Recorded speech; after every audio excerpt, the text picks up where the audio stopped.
আল্লাহ সুবহানাহু ওয়া তাআলা আমাদেরকে সর্বাবস্থায় যাতে আমরা যে কোনো পরিস্থিতি আমাদের সামনে আসুক না কেন, ভালো মন্দ, প্রাকৃতিক মানে আসমানি বালা, জমিনি বালা, যে বালাই আসুক না কেন, সর্বাবস্থায় যাতে আল্লাহ সুবহানাহু ওয়া তাআলা আমাদেরকে তার প্রশংসা করার সুযোগ করে দেন, এই তৌফিক যাতে আল্লাহ সুবহানাহু ওয়া তাআলা আপনাকে আমাকে দান করুন, আমিন।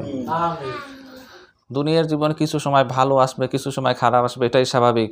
কিছু সময় ভালো কাটবে, কিছু সময় আল্লাহ সুবহানাহু ওয়া তাআলা পরীক্ষা করবে, ঘরবাড়ির ক্ষতি দ্বারা, জানমালের ক্ষতি দ্বারা, গাছপালা ধন সম্পদের ক্ষতি দ্বারা পরীক্ষা করবে। আল্লাহ সুবহানাহু ওয়া তাআলা বলছে অবাশশিরিস সাবিরিন, ধৈর্যশীলদের জন্যই সুসংবাদ। সেজন্য আমরা সর্বাবস্থায় আল্লাহর উপর ধৈর্য ধারণ করে আল্লাহ সুবহানাহু ওয়া তাআলার যে বিধিবিধান আমাদের উপর আল্লাহ সুবহানাহু ওয়া তাআলা আরোপ করেছেন, যার মাধ্যমে, যেগুলো পালন করার মাধ্যমে আমরা দুনিয়ার বুকে কামিয়াবি হব, আখিরাতে জান্নাতে যেতে পারবো, সেই বিধিবিধানের উপর আপনার আমার অটল থাকতে হবে। তারই ধারাবাহিকতায় আজকে জুমার খুতবার আলোচনার বিষয়বস্তু নির্ধারিত হয়েছে হজ। যেহেতু সামনে হজের অনেক মানুষ আমাদের এখান থেকে হজে যাবে, হজ করবে, এবং হজে যাওয়ার জন্য অনেকে মন স্থির করেছে, আবার অনেকে মন স্থির করে না, সামর্থ্য থাকা সত্ত্বেও অনেকে হজ করছে না। এই সকল যে হজের বিধিবিধানগুলো বা হজের ফরজিয়াতগুলো যদি আমরা না জানি, তাহলে দেখা যাবে যে হজের মতো একটা গুরুত্বপূর্ণ, যেটা বুনিয়াল ইসলাম আলা খমস, ইসলাম 5টি ভিত্তির উপর প্রতিষ্ঠিত, তার ভিতর অন্যতম একটা হচ্ছে হজ। এই হজ আমাদের উপর ফরজ হয়ে আছে অনেকের উপর, কিন্তু আমরা হজ করছি না। সেজন্য আজকে আমরা কোরআন ও হাদিসের দলিল আলোচনায় মাধ্যমে জানবো যে আমাদের কাদের উপর হজ ফরজ এবং হজ না করলে কি কি গুনাহ হবে। আল্লাহ সুবহানাহু ওয়া তাআলা বলছেন পবিত্র কোরআনে সূরা আলে ইমরানের 97 আয়াতে বলছেন যে অলিল্লাহি আলান নাসি হিজ্জুল বাইত, অলিল্লাহি আল্লাহর জন্য, আলান নাসি মানুষের উপর ফরজ, হিজ্জুল বাইত আল্লাহ সুবহানাহু ওয়া তাআলার ঘরে যে হজ করা হচ্ছে কি ফরজ মানুষের উপর, মানিস্তাতা ইলাইহি সাবিলা, যার ওখানে যাওয়ার সামর্থ্য আছে তার জন্য, মানিস্তাতা ইলাইহি সাবিলা, যার সামর্থ্য আছে, আপনার সামর্থ্য হয়ে গেছে, আপনার জন্য ফরজ হয়ে গেছে, আপনি যদি পালন না করেন তাহলে আপনি ফরজে অবহেলা করতে আছেন। ওয়ামান কাফারা ফাইন্নাল্লাহ গনিয়্যুন আনিল আলামিন, এবং কেউ যদি এটা অস্বীকার করে, ওমান কাফারা, কেউ যদি হজে না যায়, অস্বীকার করে, হজে যাওয়া আমার সামর্থ্য হয়েছে, না যাওয়া লাগবে না, আমি কি করবো, আমার এতগুলো টাকা খরচ করে হজে যাই, এরকমভাবে যদি অস্বীকার করে, ফাইন্নাল্লাহ গনিয়্যুন আনিল আলামিন, আল্লাহ সুবহানাহু ওয়া তাআলা মানুষের থেকে অমুখাপেক্ষী, আল্লাহ সুবহানাহু ওয়া তাআলা ধনী, আল্লাহ সুবহানাহু ওয়া তাআলা মানুষের থেকে অমুখাপেক্ষী। মানুষের যে হজ করলে আল্লাহর কোনো উপকার হবে এমনটা না, তোমার নিজের উপকার হবে। তো হজ করার বিধান মানুষের উপর ফরজ করছে আল্লাহ সুবহানাহু ওয়া তাআলা। তারপর আবার বলছে কেউ যদি কুফরি করে, বুনিয়াল, আল্লাহ রাসূল সাল্লাল্লাহু আলাইহি ওয়াসাল্লাম বলছে বুনিয়াল ইসলাম আলা খামস, ইসলাম 5টি ভিত্তির উপরই প্রতিষ্ঠিত। এই ভিত্তি যদি ঠিক না থাকে তাহলে কিন্তু ইসলামই আপনার ঠিক নাই। কি প্রথমটা কি? শাহাদাতু আল্লাহ ইলাহা ইল্লাল্লাহ, প্রথমটা হচ্ছে আল্লাহ সুবহানাহু ওয়া তাআলা ছাড়া আর কোনো ইবাদতের যোগ্য কেউই নেই, এই সাক্ষ্য দেওয়া। ও আন্না মুহাম্মাদার রাসূলুল্লাহ, এবং মুহাম্মদ হচ্ছে আল্লাহর পক্ষ থেকে প্রেরিত একজন রসুল। ওয়া ইকামিস সালাহ, এবং সালাত কায়েম করা। ওয়া ইতা ইজ যাকাত, এবং যাকাত আদায় করা। ওয়াল হজ, এবং হজ করা। হজ করা তাহলে কি আমরা বুঝলাম যে ইসলামের একটা ভিত্তি হচ্ছে হজ করা, ইসলামের একটা বুনিয়ান আল হজ, স্তম্ভ হচ্ছে হজ করা। অসৌমি রমাদান, এবং রমাদান মাসে সিয়াম পালন করা, এটা হচ্ছে ইসলামের স্তম্ভ। তাহলে হজ করা কত গুরুত্বপূর্ণ। হজ করা হচ্ছে প্রতিটি মুসলমানের জন্য ফরজ, যার সামর্থ্য আছে। একবার আল্লাহ রাসূল সাল্লাল্লাহু আলাইহি ওয়াসাল্লাম খুতবা দিতেছিলেন এবং বলতেছিলেন যে ইয়া আইয়ুহান নাস ইন্নাল্লাহ কাতাবা আলাইকুমুল হজ, হে মানব সমাজ, হে মানব জাতি, আল্লাহ তাআলা তোমাদের উপর হজকে ফরজ করেছেন। তখন ফাকামাল ইকরা বিন হাবিস নামক এক ব্যক্তি সে দাঁড়িয়ে গেল। ফাকালা, তখন সে জিজ্ঞাসা করল, আল্লাহ রাসূল সাল্লাল্লাহু আলাইহি ওয়াসাল্লাম বলল, আফিকুল্লি আমিন ইয়া রাসূলুল্লাহ, হে আল্লাহ রাসূল সাল্লাল্লাহু আলাইহি ওয়াসাল্লাম, প্রতি বছরে কি হজ করা ফরজ? জিজ্ঞাসা করলো। তখন কলা লাউ কুলতু, আমি যদি এটা বলি যে হ্যাঁ ফরজ প্রতি বছরই, লাওয়াজাবাত, তাহলে এটা ওয়াজিব হয়ে যাবে, তাহলে তোমাদের উপর এটা করতেই হবে। ওয়ালা ওয়াজাবাত, এবং এইটা যদি ওয়াজিব হয়ে যায়, ওয়ালা ওয়াজাবাত, যদি এটা ওয়াজিব হয়ে যায়, লাম তা'মালু বিহা, তাহলে তোমরা কোশ্চিনকালে এটা করতে পারবা না, তাহলে তোমরা এটা করতে পারবা না, প্রতি বছর হজ করতে তোমরা পারবা না। ওয়ালাম তাস্তাতিউ, এবং তোমরা এক্ষেত্রে সক্ষম হবা না, তোমরা এটা করবা না। প্রথম বলছে আল্লাহ রাসূল সাল্লাল্লাহু আলাইহি ওয়াসাল্লাম যদি প্রতি বছর হজ করা ফরজ হয় তাহলে তোমরা এটা করবা না। তারপরে বলছে তাহলে তোমরা এটা সক্ষম হবা না, করতে সক্ষম হবা না। আল হাজ্জু মাররাত, হজ হচ্ছে একবার। ফামান জাদা ফাতাওয়া, যদি কেউ এটা বারবার করে বা একাধিকবার করে তাহলে এটা নফল হিসেবে গণ্য হবে। তাহলে হজ হচ্ছে একবার, এই একবার হজই অনেকে করে না, অনেকে একবার হজ ফরজ হয়ে আছে, টাকা পয়সা অনেক আছে, কিন্তু সেটা করতে আসে না। আল্লাহ রাসূল সাল্লাল্লাহু আলাইহি ওয়াসাল্লাম সাবধান বাণী তাদেরকে দিতে আসে, যে আল্লাহ রাসূল সাল্লাল্লাহু আলাইহি ওয়াসাল্লামের পক্ষ থেকে আমি সাবধান বাণী দিতে এসেছি। আল্লাহ রাসূল সাল্লাল্লাহু আলাইহি ওয়াসাল্লাম কি বলছে শুনুন, তাআজ্জালু ইলাল হজ, আল্লাহ রাসূল সাল্লাল্লাহু আলাইহি ওয়াসাল্লাম বলছে হজ তাড়াতাড়ি করো, তাআজ্জালু ইলাল হজ, তোমরা হজকে তাড়াতাড়ি করো, ইয়ানিল ফারিদা, ফরজ হজ, এখানে হজ বলতে বুঝাইছে ফরজ হজ, ফরজ হজ তাড়াতাড়ি করো, যদি সমর্থ হয়ে যায় তাড়াতাড়ি করো। ফাইন্না আহাদাকুম লা ইয়াদরি, কেননা তোমাদের কেউ জানো না যে মা ইয়ারিদুল্লাহ, তার সামনে কি উপস্থিত হতে যাচ্ছে, তার সামনে কি বিপদ আপদ আসতে আছে, এটা তোমরা তো জানো না। আগে হজ তোমাদের ফরজ হয়ে গেছে, হজ করো, সামনে দেখবা যে হজ যদি হজে গরিমসি করো, অনেক বিপদ আপদ সামনে এসে পড়তেছে, তখন তোমার আর জীবনে হজ করা সমর্থ হবে না। সেহেতু তুমি আল্লাহর কাছে জবাবদিহি করতে হবে যে ওই যে তোমার হজ ফরজে তোমার সমর্থ ছিলা, কিন্তু পরে বিপদ আপদ এসে গেছে, সেইটা তো তোমার এসে গেছে, কিন্তু তুমি যে সমর্থ ছিলে এই জন্য তোমাকে আল্লাহর কাছে জবাবদিহি করতে হবে। এরপর ওমর ইবনুল খাত্তাব রাদিয়াল্লাহু আনহু আরও কঠোরভাবে বলছে, হজ যে যারা হজ করে না সমর্থ থাকা সত্ত্বেও, ওমর ইবনুল খাত্তাব রাদিয়াল্লাহু আনহু বলছে লাকাদ হামামতু, যে আমার ইচ্ছা হয়, আমার ইচ্ছা হয় কি, আন্না আবা আসা রিজালান ইলা হাযিহিল আমসার, যে আমার ইচ্ছা হয় যে এই শহরে মদিনায়, অর্থাৎ আমার ইচ্ছা হয় যে শহরে লোকজন পাঠিয়ে দিই, লোক পাঠিয়ে দিই, ফায়ানজুরু কুল্লা মান লাহু জাদাতুন ওয়ালা মিয়াহুজ্জা, এবং তারা খোঁজ করবে, লোকগুলো খোঁজ করবে, যে দেখবে যে কারা কারা সমর্থ থাকা সত্ত্বেও হজ করতে আসে না, ওয়ালা মিয়াহুজ, এবং সমর্থ আছে, লাহু জাদাতুন, যাদের সমর্থ আছে, ওয়ালাম ইয়াহুজ্জুন, কিন্তু হজ করতে আসে না, ফায়াদরিবু লাহু আলাইহি জিজিয়া, এবং আমার ইচ্ছা তাদের উপর জিজিয়া আরোপ করতে, জিজিয়া আরোপ করে দেবো। জিজিয়া আরোপ করে কাদের উপর, যারা অমুসলিম তাদের উপর। তখন ওমর ফারুক রাদিয়াল্লাহু আনহু বলছে যে মা হুম বি মুসলিমিন, মা হুম বি মুসলিমিন, তারা মুসলমান না, তারা মুসলমান না, দুইবার বলছে তারা মুসলমান না, সেই জন্য তাদের উপর আমার জিজিয়া আরোপ করতে ইচ্ছা করে। ওমর ফারুক রাদিয়াল্লাহু আনহু আরও বলছে লায়ামুত ইয়াহুদিয়ান আও নাসরানিয়ান, তারা ইহুদি হয়ে মরুক, তারা নাসারা হয়ে মরুক। কারা? ইয়াকুলুহা সালাসা মাররা, তিনবার বলছে, ইয়াকুলুহা এটা তিনবার বলছে, তারা ইহুদি হয়ে মরুক, তারা নাসারা হয়ে মরুক। রজুলুন মাতা, সেই ব্যক্তি কে, রজুলুন সেই ব্যক্তি, মাতা যে মৃত্যুবরণ করে, ওয়ালাম ইয়াহুজ্জা, এবং হজ না করে মৃত্যুবরণ করে, ওয়াওয়াজাদা লিযালিকা সা, অথচ তার সামর্থ্য আছে, অথচ তার সামর্থ্য আছে, কিন্তু সে হজ করতে আসে না, হজ করে না, এবং ওমর ফারুক রাদিয়াল্লাহু আনহু বলছে সে ইহুদি হয়ে মরবে, সে নাসারা হয়ে মরুক, সে ইহুদি হয়ে মরুক, এইভাবে কঠোরভাবে বলছে। অথচ আজকে দেখা যাচ্ছে অনেক মানুষ টাকা পয়সা অনেক আছে, কিন্তু বিভিন্নভাবে গরিমসি করে মারপ্যাচ করে হজ করতে আসে না, নিজেকে করতে আসে, ব্যস্ত রাখতেছে বিভিন্ন ব্যবসায়িক কাজে, বলতেছে না আমি গরিব, তা অথচ তার কিছু একটা দিয়েই সে হজে যাইতে পারে, যে কোনো একটা ব্যবসাকে টুই করে হজে যাইতে পারে, সামর্থ্য আছে, কিন্তু সে ব্যবসায়িক আর দুনিয়াবি আরও উপার্জন করবে, গরিব হয়ে যাবে, এই চিন্তা ভাবনার কারণে সে হজ করতে আসে না। তারপরে আমরা আলোচনায় আসবো যে হজ্জে মাবরুর বা হজ্জে মাবরুর জিনিসটা কি, যে আমি যে হজ করলাম আমার হজটা যে হইবে কি না, হজ করলেই যে হজ হবে এমন তো কোনো কথা নাই, হজ করার অনেক শর্ত আছে, হজ হওয়ার অনেক শর্ত আছে। আপনার হজ করলেন ইচ্ছা মতো করলেন হবে না, হজ্জে মাবরুর হতে হবে। হজ্জে মাবরুর কি, আমরা সবাই কথাটা সম্পর্কে জানি। এ সম্পর্কে ফাথুল বারিতে ইবনে হাজার আসকালানী রাহিমাহুল্লাহ বলছে আল হাজ্জুল মাবরুর, হজ্জে মাবরুর হচ্ছে কোনটা, হুয়া হাজ্জুল মাকবুল, যেটা কবুল হয়, কবুলযোগ্য হজ। আল্লাযী লা ইউখালিতু ইসমু ওয়ালা রিয়াউন, যেই হজের ভিতর কোনো পাপও নেই, যেই হজের ভিতর কোনো রিয়াও নেই, লোক প্রদর্শনীও নেই।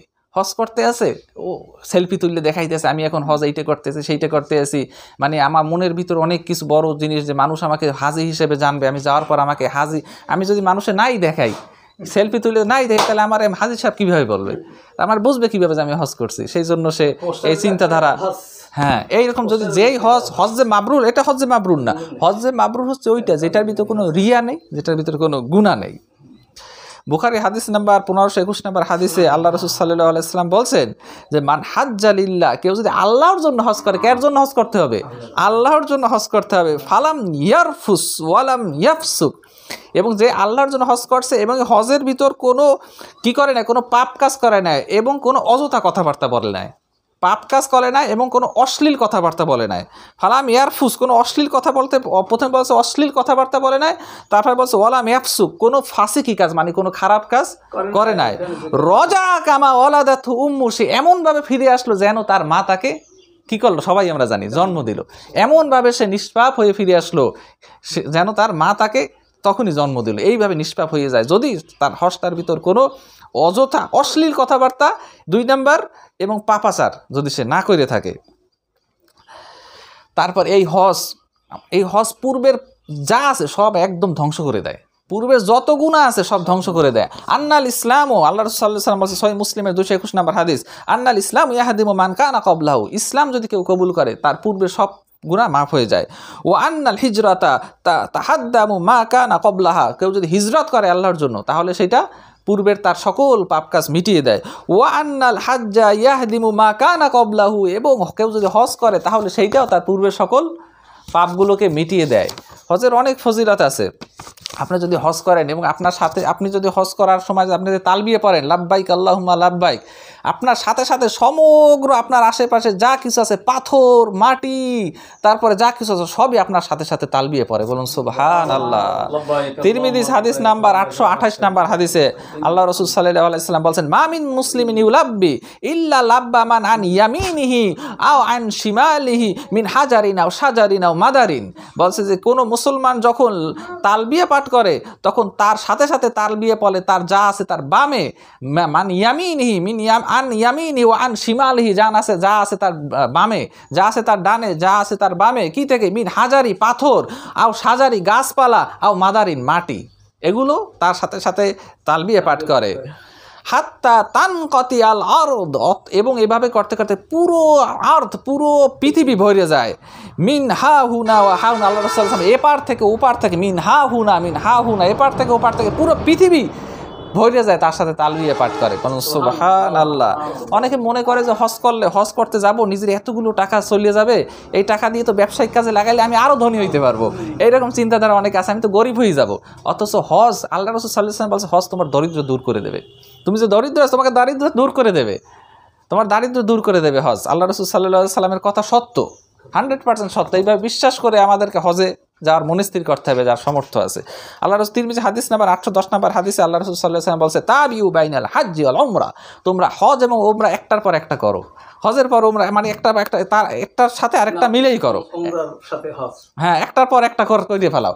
হজ এক বছর না করে দাও, তোমাদের বেশি এতে তোমাদের যে টাকা খরচ হবে এমন কিছু না। আল্লাহ রাসূল সাল্লাল্লাহু আলাইহি ওয়াসাল্লাম গ্যারান্টি দিতেছে, কি গ্যারান্টি দিতেছে, তাবিউ বাইনাল হাজ্জি ওয়াল উমরাতি ফাইন্নাহুমা ইয়ানফিআনিল ফাকর ওয়াল জুনুব, কেননা এটা দারিদ্রতা এবং পাপকে দূর করে দেয়, একদম মিটিয়ে দেয়। কামা ইয়ানফিল কিরু খবাসাল হাদিদ, যেমনিভাবে কামারের হাপড়গুলো কি করে, খবাসাল হাদিদ লোহার মরিচা দূর করে দেয়, ওয়াজ জাহাব এবং স্বর্ণের মরিচা দূর করে দেয়, আল ফিদ্দা এবং রূপার মরিচা দূর করে দেয়।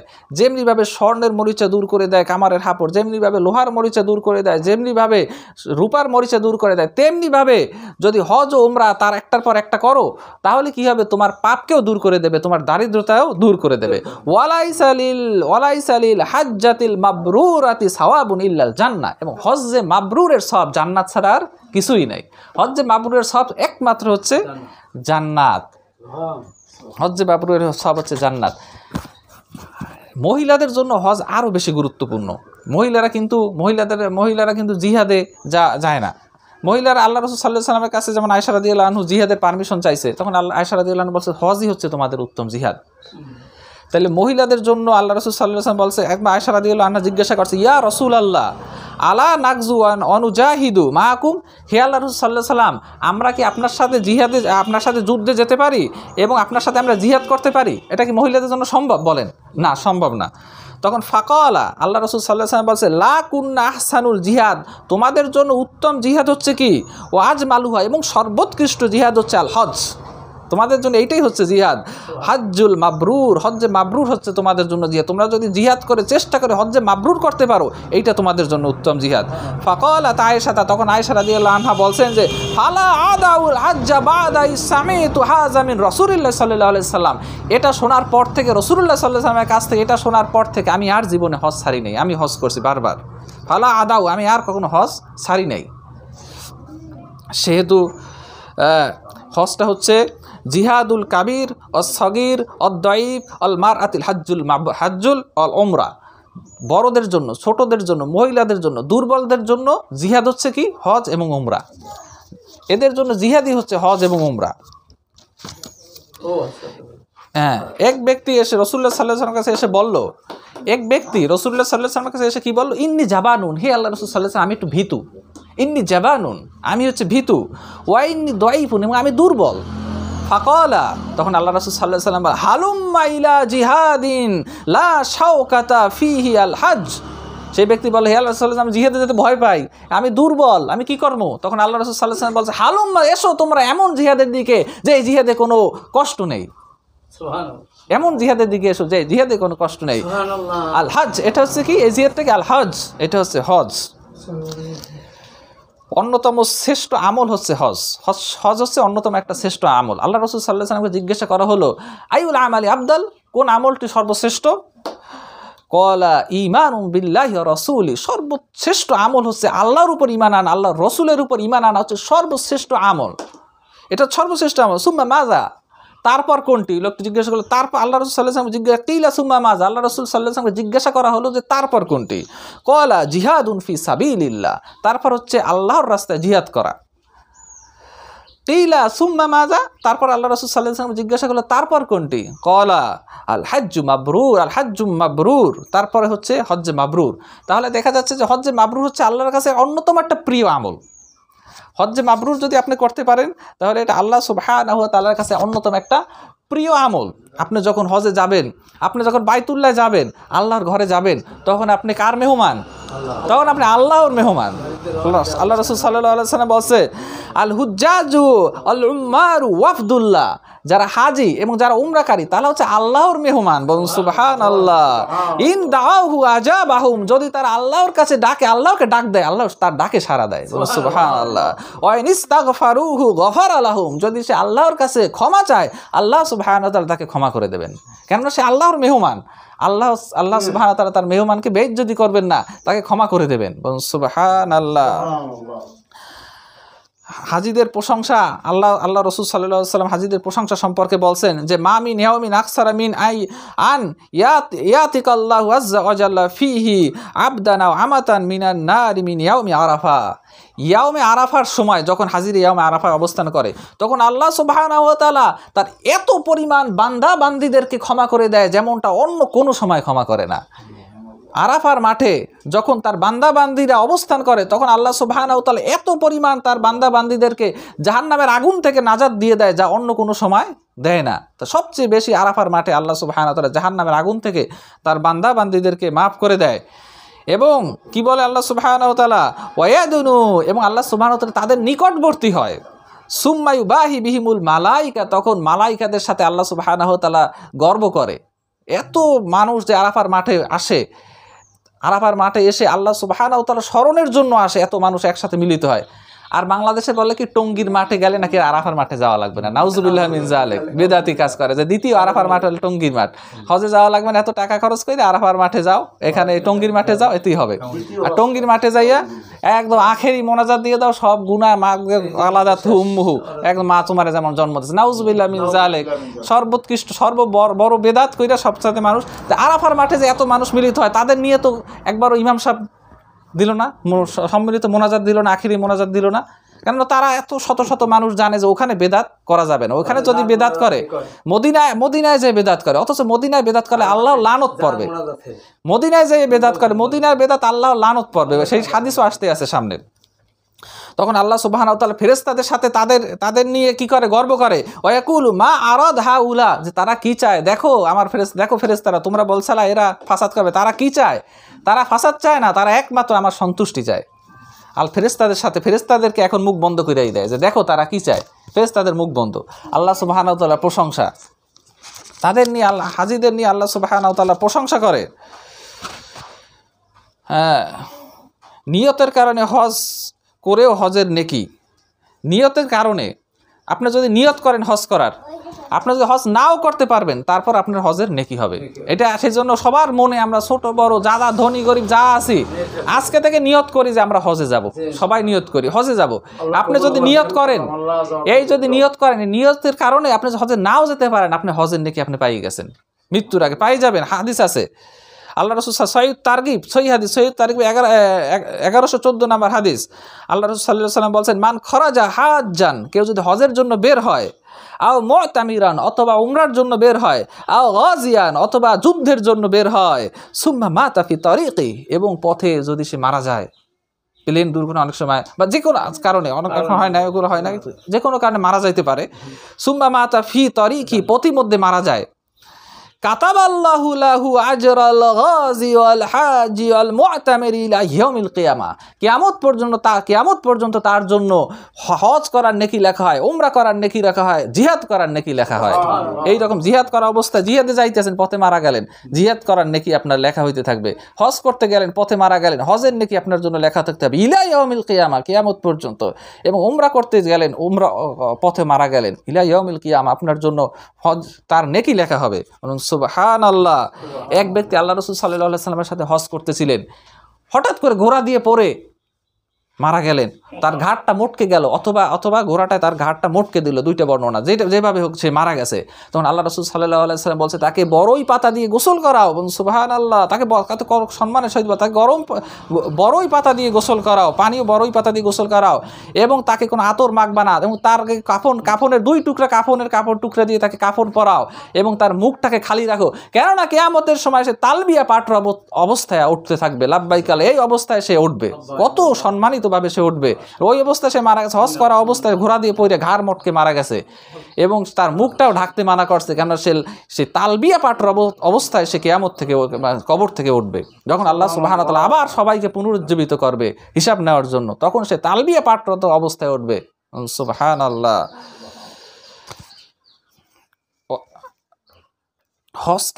এই হজকে কবুলযোগ্য করার কিছু উপায় সম্পর্কে আলোচনা করে আজকে জুমার খুতবা শেষ করব ইনশাআল্লাহ। হজ কবুলযোগ্য করার কিছু আমাদের থাকতে হবে। তাহলে আল্লাহ সুবহানাহু ওয়া তাআলার কাছে আমরা কামনা করছি, আল্লাহ সুবহানাহু ওয়া তাআলা যাতে আমাদের হজের গুরুত্ব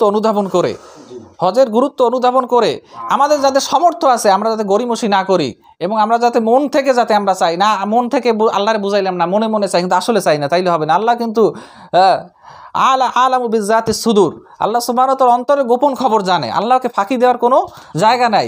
হজের যে এত গুরুত্ব, হজে বাইতুল্লাহ যাওয়ার প্রতিটা মানুষেরই মনে, আমার মনে হয় যে যারা আল্লাহকে ভালোবাসে, যারা আল্লাহর প্রতি মহব্বত আছে, তারা ওইখানে যাওয়ার, আল্লাহর ঘরে যাওয়ার প্রতি তাদের সত্যি আন্তরিকভাবে তারা চায়। আল্লাহ সুবহানাহু ওয়া তাআলা আপনারা আমাকে সেই তৌফিক দান করুন। আকুলু কাওলি হাযা আস্তাগফিরুল্লাহ লি ওয়া লাকুম ওয়া লিসাইরিল মুসলিমিন ফাস্তাগফিরুহু ইন্নাহু আল গফুরুর রহিম।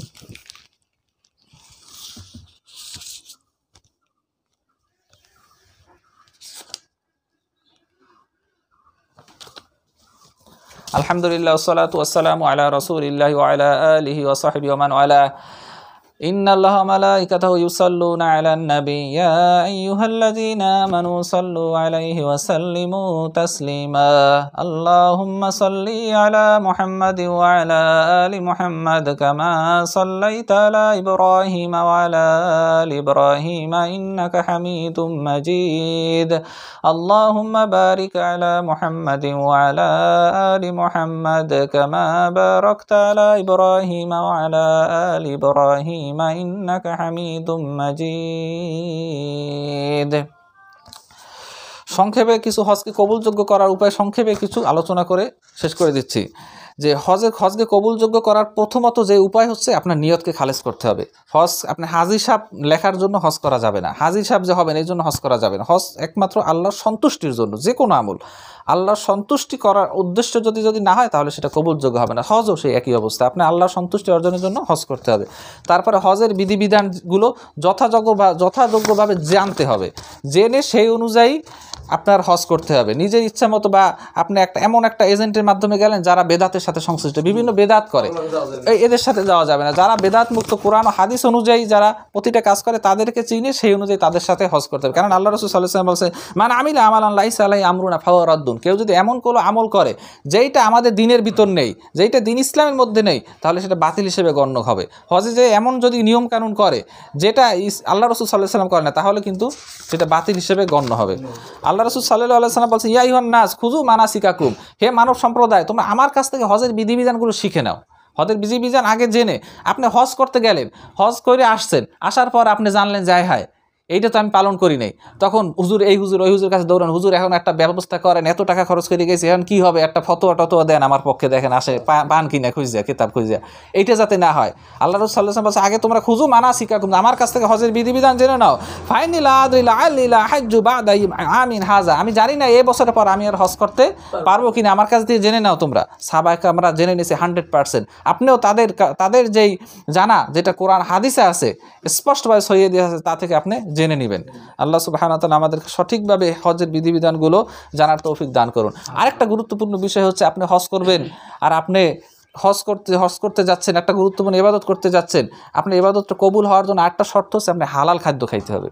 আপনি যদি হালাল খাদ্য যদি না খান, আপনি যদি মানুষের টাকা মেরে খান, আপনি যদি হারাম পন্থায় উপার্জন করেন, সেই হারাম পন্থায় যারা আপনার গোস্ত, আপনার শরীর তৈরি, আপনার জামাটাও হারাম টাকায় তৈরি, সেইটা নিয়ে যদি আপনি হজে গেলেন, তাহলে আপনি হজ কবুলযোগ্য হবে না। এই হাদিসটা একটু বলি যে ইন্নাল্লাহ তাইয়্যিবু, আল্লাহ সুবহানাহু ওয়া তাআলা হচ্ছে পবিত্র, লা ওয়ালা ইয়াকবালু ইল্লা তাইয়্যিবা, আল্লাহ সুবহানাহু ওয়া তাআলা পবিত্র ছাড়া কোনো কিছু গ্রহণ করে না। সুম্মা যাকারার রাজুল, তখন আল্লাহ রাসূল সাল্লাল্লাহু আলাইহি সাল্লাম এক ব্যক্তির স্মরণ করলেন, ইউতিলুস সাফার, যে অনেক বড় লম্বা সফরে আছে, সফরের সময় দোয়া কবুল হয়। আসা আকবারা, যা ধুলামলিন অবস্থায়, এবং তার শরীরে যে পোশাক আছে পোশাকটাও ধুলামলিন অবস্থায় সে আছে। ইয়ামুদ্দু ইয়াদাইহি ইলাস সামা, তখন সে দুই হাত আল্লাহর কাছে তুলে ধরলো, ইয়া রব্বি ইয়া রব্বি, সে আল্লাহর কাছে চাইতেছে ইয়া রব্বি ইয়া রব্বি। এখানে সফরে দোয়া কবুল হয়, সেই জন্য সে চাইতে আছে। অথচ কি দেখেন, অথচ ওয়া মাতআমুহু হারামুন, তার খাদ্য হারাম, ওয়া মাশরাবুহু হারামুন, তার পানীয় হারাম, ওয়া মালবাসুহু হারাম, তার পোশাক আশাক হারাম, ওয়া গুযিয়া বিল হারাম, তার শরীরটাই হারাম দ্বারা গঠিত হয়েছে। ফা ইন ইউস্তাজাবু লিযালিক, তার দোয়া কিভাবে কবুল হবে? আল্লাহ রাসূল সাল্লাল্লাহু আলাইহি ওয়াসাল্লাম বুঝতে আসেন যে তার দোয়া কিভাবে কবুল হবে। সেজন্য হজে যাওয়ার আগে বা আজকে থেকে আমরা ডিসিশন নিই, আমরা যদি কোনো হারামের সাথে সংশ্লিষ্ট থাকি বা কোনো হারাম উপার্জনের সাথে সংশ্লিষ্ট থাকি, সেই হারাম উপার্জন আজকে থেকেই ত্যাগ করতে হবে। সেটা যত লোভনীয় হোক না কেন, যত ওইটা আমার কোনো কাজে আসবে না, ওটা আমার কোনো আর ক্ষতি করবে। আমি হারাম উপার্জন দিয়ে আমি মনে করতেছি অনেক ভালো আছি, অনেক ভালো খাইতেছি পড়তেছি, অথচ এটা আমার জন্য কালসাপ পৌঁছতে আছে, যে কোনো সময় আমার সবল মেনে আমাকে ধ্বংস করে দেবে। তারপরে হজে যখন যাবেন, হজে অনেক হইতে পারে, অনেক একটু মানুষের আপনার সাথে খারাপ ব্যবহার করতে পারে বা আপনাকে একটু উত্তেজিত করতে পারে, তখন আপনার আমিত্ব বর্জন করতে হবে, যে নাই আমি দেশে এত বড় মেয়া, এখন আমার এরকম ছোট মেয়া বানায় ছোট করতে আছে, আমার জানে যে আমি দেশে কত বড় নেতা, ওরে একটা দিলাম ইচ্ছা মতো একটা গালিগালাজ দিয়ে ঠেলা দিয়ে দিল, হবে না। হজের ভিতর সদাচরণ থাকতে হবে, আমিত্ব বর্জন করতে হবে। আমি যেই হোক না কেন, আমি এখন আল্লাহর মেহমান, আমি এখন সাধারণ বান্দা, বিশ্ব ভ্রাতৃত্ব আমার বজায় রাখতে হবে, সকলের সাথে ভ্রাতৃত্ব বজায় রাখতে হবে। যদি কেউ দ্বারা কোনো কষ্টও পাই, সেটা সহিয়ে যাইতে হবে এবং মানুষের সাথে সদাচরণ করতে হবে, না হলে হজের পরিপূর্ণ, হজ্জে মাকবুল হবে না, হজ্জে মাবরুর হবে না। আল্লাহ সুবহানাহু ওয়া তাআলা আমাদেরকে যথাযোগ্যভাবে হজ আদায় করার তৌফিক দান করুন। যারা হজে নিয়ত করছে তাদেরকে সুন্দরভাবে কবুল হজ্জে মাবরুর হজ করার তৌফিক দান করুন। তারপরে হজে বেশি বেশি আল্লাহর স্মরণ করতে হবে, সর্বাবস্থায় আল্লাহর স্মরণে থাকতে হবে, আল্লাহর জিকিরে ফিকিরে থাকতে হবে। এই অবস্থায় হজকে পরিপূর্ণ করতে হবে। দুনিয়াবি কোনো পেঁচা, অনেকে দেখা যাচ্ছে সামান্য একটু তালবিয়া পাঠ করে, তারপরে একটু যেখানে যে 2-1 রাকাত নামাজ পড়ে, কিবলাতাইনে 2 রাকাত নামাজ পড়ে, তখন বসে গল্প শুরু করে দেয়, কে কোথায় আছে, কে আর খাবার কি আছে, কে কি অবস্থায় আছে, কে বিভিন্ন দুনিয়াবি পেঁচাল বা দুনিয়াবি গল্প শুরু করে দেয়। এইটা হজ বলছে যে হজে মাবরুর হতে হলে কি লাগবে, কোনো অযথা কথাবার্তা বলা যাবে না, অযথা ফাঁসিকি করা যাবে না। আল্লাহ সুবহানাহু ওয়া তাআলা আমাদেরকে যথাযোগ্যভাবে হজ,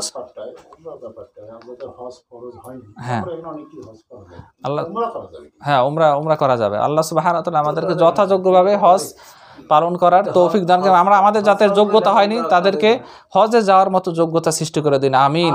আমাদের ভিতরে যারা অসুস্থ আছে তাদেরকে সুস্থতা দান করুন। আমাদের আত্মীয় স্বজন যারা মারা গেছেন তাদের কবরে আযাব আপনি মাফ করে দিন। ইবাদাল্লাহ, ইন্নাল্লাহা ইয়ামুরুকুম বিল আদলি ওয়াল ইহসানি ওয়া ইতাইজিল কুরবা ওয়া ইয়ানহা আনিল ফাহশাই ওয়াল মুনকারি ওয়াল বাগি উযকুরুল্লাহাল আযীম ইয়াযকুরুকুম ওয়াশকুরু ইয়াজিদকুম ওয়াত্তাকুল্লাহ ইয়াজআল লাকুম মাখরাজা। আকিমিস সালাহ।